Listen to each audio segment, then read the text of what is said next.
Hello. ఏయ్ ఎక్కడో నువ్వు? అన్నయ్య చెప్పండి. నేరుగా జీహెచ్కి వచ్చాయి. జీహెచ్కా? ఈ రోజు నాకు ఆటాప్సీ నా చేతికి వచ్చే తీరాలి. ఏంటిది, నేను మత్తులో ఉన్నాను కదా అని సాక్షి కూడా నా మాట వినడం లేదు. సార్ సార్ నేను ఎక్కడున్నాను సార్? వెళ్ళేదేదో ఆయన వెళ్ళొచ్చు కదా. పొద్దున్నే కాఫీ ఇచ్చిన మొత్తంతో పోయేలా చేశాడు. కాఫీ అండి పొద్దున్నే.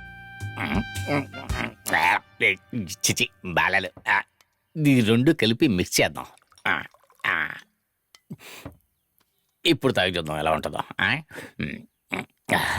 ఆహా.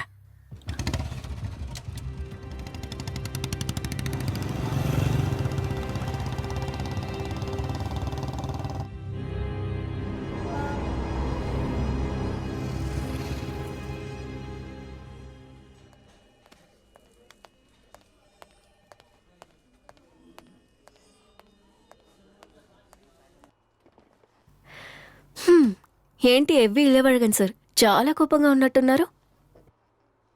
ఉదయం నుంచి మీ న్యూస్ గురించి అందరూ మాట్లాడుకుంటున్నట్టున్నారు. నువ్వు అనవసరంగా కోపం తెప్పించుకున్నదని. ఓ కేసుని ఓవర్ నైట్ లో పూర్తి చేయాలంటే ఆ చంపిన హంతకుడే వచ్చి నేనే చేసిన ఒప్పుకోవాలి.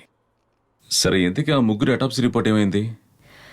మీ ముందున్న ఈ రిపోర్ట్స్లో అన్నీ క్లియర్గానే ఉన్నాయి. ఆ ఇన్స్పెక్టర్ డీటెయిల్స్ని తీసుకురమ్మంటాను. ఆ ఇన్స్పెక్టర్ సుందర్ మెటీరియల్స్ యాక్సెసరీస్ అంతా తీసుకురండి, సబ్మిట్ చేయాలి. సార్ థ్యాంక్స్ అండి. అవును, అదేంటి మేకప్ మాన్యువల్? డాక్టర్కి వచ్చే జీతం జరగట్లేదని బ్యూటీ పార్లర్ పెట్టుకున్నావా? లేదేవా, ఇంట్లో ఏ పని చేసినా అస్సలు సెట్ అవటం లేదు. అందుకే PRP platelet rich plasma base చేసుకుని ఒక మెడిసిన్ ప్లాన్ ఉంది. నెక్స్ట్ మంత్ ఎగ్జామ్స్ ఉన్నాయి, దానికే ప్రిపేర్ అవుతున్నాను. అయ్యో బాబోయ్, అంత చిన్న మెదడులో అన్ని పుస్తకాలు ఎలా భరిస్తున్నారు బాబు? అవునవును, ఆ కేసే.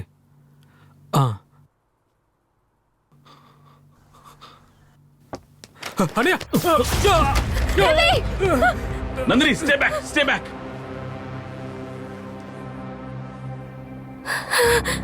వాడు చూసుకో, బ్లడ్ ఎక్కువపోతుంది. ఓకే.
అయ్యో ఇవి, వెయిట్ వెయిట్ వెయిట్.